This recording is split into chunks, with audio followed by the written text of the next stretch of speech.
پرسکون گاؤں کہانی ایک خوبصورت گاؤں سے شروع ہوتی ہے جہاں لوگ سادہ اور ایمانداری سے زندگی گزار رہے ہیں۔ گاؤں کا ماحول ایسا ہے کہ لوگ ایک دوسرے کی مدد کرنے کے لیے ہمیشہ تیار رہتے ہیں۔ یہاں کا سب سے اہم اصول امانت داری ہے، جس کے تحت لوگ ایک دوسرے پر اعتماد کرتے ہیں اور اپنی ذمہ داریوں کو پورا کرتے ہیں۔ احمد کا تعارف احمد ایک محنتی اور ایماندار شخص کے طور پر متعارف ہوتا ہے۔ اس کی سچائی اور امانت داری کی شہرت گاؤں میں مشہور ہے۔ وہ ہمیشہ اپنے وعدے پورے کرتا ہے اور لوگوں کی امانت کو کبھی ضائع نہیں ہونے دیتا۔ گاؤں کے لوگ اس کی بے لوث ایمانداری کی قدر کرتے ہیں اور اسے ایک رول ماڈل کے طور پر دیکھتے ہیں۔ ایک دانا عالم کی آمد ایک دن گاؤں میں ایک بزرگ عالم مولانا عبد الرحمن آ کر رہنے لگتے ہیں۔ ان کا علم اور حکمت گاؤں والوں کے لیے نیا راستہ دکھانے کا ذریعہ بنتا ہے۔ مولانا عبد الرحمن امانت داری اور سچائی کی اہمیت کو سمجھانے کے لیے گاؤں کے لوگوں سے بات کرتے ہیں تاکہ ان کے دلوں میں اخلاقی قدریں اور اصول پیدا ہوں۔ احمد اور مولانا عبد الرحمن کی بات چیت مولانا عبد الرحمن احمد سے ملتے ہیں اور اس کی امانت داری کی تعریف کرتے ہیں۔ وہ احمد سے کہتے ہیں، میرے بیٹے، تمہاری امانت داری قابل تحسین ہے، لیکن یاد رکھو کہ امانت داری کی اصل آزمائش تب آتی ہے جب حالات سخت ہوں۔ سچائی اور ایمانداری کا امتحان تب ہوتا ہے جب ہمیں اس کی قیمت چکانی پڑتی ہے۔ آصف کا گاؤں میں آنا گاؤں میں ایک کاروباری شخص آصف آتا ہے جو مراد کی دکان سے بڑی مقدار میں مال خریدنے کی خواہش رکھتا ہے۔ آصف درخواست کرتا ہے کہ وہ مال ابھی خریدے گا مگر پیسے بعد میں دے گا۔ مراد، جو خود ایماندار ہے، تھوڑا ہچکچاتا ہے لیکن پھر وہ آصف پر اعتماد کر کے مال دے دیتا ہے۔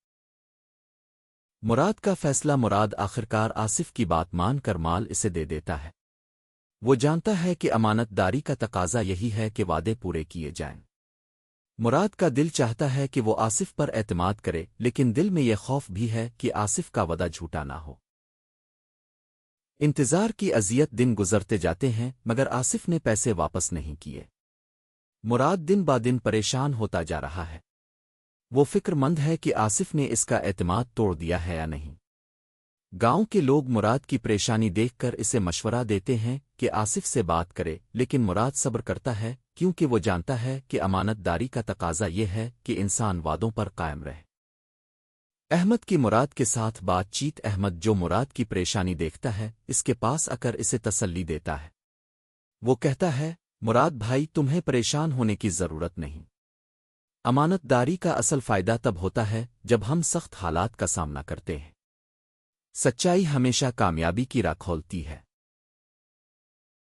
احمد کا آصف سے ملاقات کا فیصلہ احمد، جو مراد کی مدد کرنا چاہتا ہے، آصف سے بات کرنے کا فیصلہ کرتا ہے۔ وہ آصف سے ملاقات کے لیے اس کے بنگلے پر جاتا ہے تاکہ اس سے وعدے کی تکمیل کروا سکے۔ احمد کی شخصیت میں ایک سکون اور اعتماد ہوتا ہے جو آصف کے دل تک پہنچنے میں مدد دیتا ہے۔ احمد کا آصف سے ملاقات احمد آصف سے ملتا ہے اور اسے بتاتا ہے کہ مراد نے اس پر اعتماد کیا تھا اور وہ ابھی تک اس کا پیسہ واپس نہیں لے پایا۔ احمد آصف سے کہتا ہے، میں تمہیں براہ راست یہ یاد دلانے آیا ہوں کہ تمہارا وعدہ ضروری ہے۔ تمہیں اسے پورا کرنا چاہیے تاکہ اعتماد قائم رہے۔ آصف، جو ابتدا میں دفاعی موقف میں تھا، احمد کی باتوں کو سن کر شرمندہ ہوتا ہے۔ آصف کی ندامت احمد کے کلمات آصف کے دل میں گہرا اثر ڈالتے ہیں۔ آصف اپنے کیے پر پچھتاتا ہے اور یہ سوچتا ہے کہ وہ ہمیشہ سچائی سے کیوں منحرف ہوا۔ وہ احمد کی باتوں پر غور کرتا ہے اور سمجھتا ہے کہ اس کا عمل غلط تھا۔ آصف کا اصلاح کا ارادہ آصف، جو اب شرمندہ ہے، احمد سے وعدہ کرتا ہے کہ وہ فوراً مراد کو پیسے واپس کرے گا۔ وہ اپنے کیے کی اصلاح کرنے کے لیے تیار ہو جاتا ہے اور احمد کی رہنمائی کے تحت اپنے وعدے کو پورا کرتا ہے۔ امانت داری کا انعام مراد جب اپنی رقم واپس حاصل کرتا ہے تو اسے سکون محسوس ہوتا ہے۔ وہ احمد کا شکریہ ادا کرتا ہے جس کی حکمت اور مدد سے اس کی پریشانی حل ہوئی۔ احمد اسے تسلی دیتے ہوئے کہتا ہے، یہ امانت داری کا ہی نتیجہ ہے کہ ہمیں اچھے نتائج ملتے ہیں۔ سچائی اور وعدے پر قائم رہنا ہی کامیابی کی راہ ہے۔ مولانا عبد الرحمن کی حکمت مولانا عبد الرحمن گاؤں کے لوگوں کو ایک جگہ جمع کرتے ہیں اور اس واقعے سے حاصل ہونے والی اہم سبق پر روشنی ڈالتے ہیں۔ وہ کہتے ہیں، زندگی کا اصل امتحان تب ہوتا ہے جب ہم اپنے اصولوں پر قائم رہیں چاہے حالات کتنے بھی مشکل ہوں۔ امانت داری نہ صرف ایک عادت ہے بلکہ ایک بڑی ذمہ داری ہے۔ گاؤں میں امانت داری کا فروغ آخری منظر میں گاؤں کے لوگ احمد مراد اور آصف کی کہانیوں کو یاد رکھتے ہیں اور امانت داری کے اصولوں کو اپنی زندگی کا حصہ بناتے ہیں۔ گاؤں میں سچائی اور ایمانداری کا ماحول پیدا ہوتا ہے اور لوگ اس سبق کو اپنی زندگیوں میں اپناتے ہیں۔